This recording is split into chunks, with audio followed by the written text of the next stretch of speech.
ये कहानी है गौतम बुद्ध और एक दुखी भिखारी के बीच की बुद्ध मोरल स्टोरी, जिससे जीवन का बहुत अच्छा ज्ञान मिलता है। एक बार महात्मा बुद्ध एक गांव में अपने शिष्यों सहित घने पेड़ की छाव के नीचे बैठे थे। आसपास के गांवों से बहुत से लोग अपनी मानसिक समस्याएं लेकर महात्मा बुद्ध के पास आ रहे थे। महात्मा बुद्ध उन सब की मानसिक परेशानियों का समाधान देते। सब लोग खुशी खुशी अपनी समस्याओं का समाधान पाकर वहां से लौट रहे थे।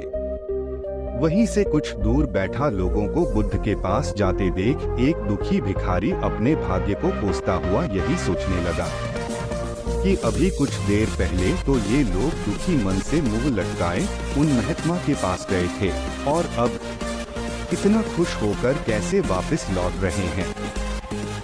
आखिर माजरा क्या है, जरा मैं भी जाकर देखूं कि वो महात्मा ऐसा कौन सा खजाना बांट रहा है इन लोगों को। वे इतने प्रसन्न हुए कि उनके चेहरे लाल हो गए।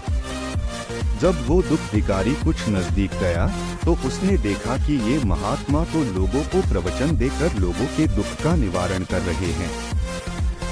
यह देखकर भिखारी के मन में भी तीव्र इच्छा हुई कि क्यों न मैं भी इन महात्मा को अपना दुख बताऊं। मुझे भी अपने दुख का समाधान अवश्य मिलेगा, बस फिर क्या था।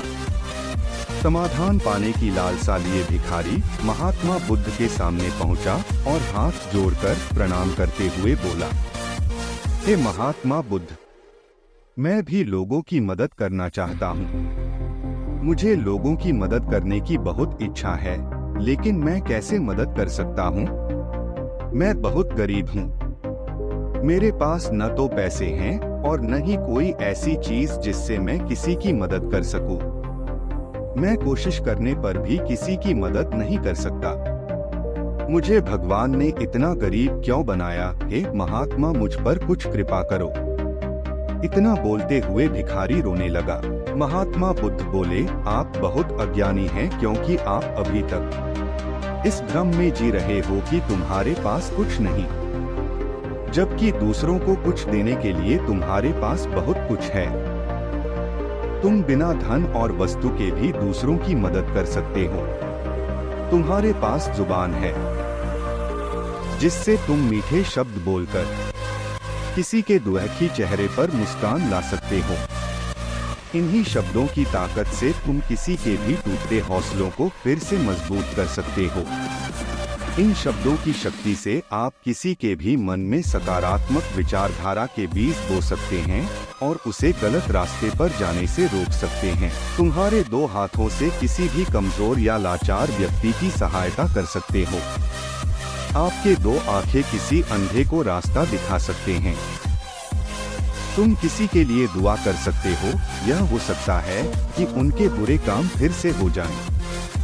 आप किसी के अच्छे स्वास्थ्य की कामना कर सकते हैं, लेकिन अज्ञानतावश तुम अब तक इस बात को समझ नहीं पाए और इस भ्रम में अब तक जीते रहे कि तुम्हारे पास मदद करने के लिए कुछ नहीं। किसी की मदद करने के लिए धन और वस्तु का होना अनिवार्य नहीं है। बिना धन और वस्तु के भी हम कई प्रकार से लोगों की मदद कर सकते हैं। महात्मा बुद्ध के ज्ञान से भरे ये सुंदर शब्द सुनकर भिखारी के चेहरे पर मुस्कान आ गई और वह खुशी से झूमता हुआ वहां से चला गया। इस बुद्ध मोरल स्टोरी से हमने क्या सीखा? दोस्तों, महात्मा बुद्ध की इन बातों से बहुत कुछ सीखा गया। आजकल बहुत से लोग यह सोचकर दुखी होते हैं कि मेरे पास ये नहीं है, बल्कि जो आपके पास है उसी में संतुष्ट रहना सीखें और बिना मतलब के लोगों की मदद करें। इन्हीं से आपको परम सुख की प्राप्ति होगी। तो दोस्तों, यह बुद्ध मोरल स्टोरी आपको कैसी लगी जरूर बताना।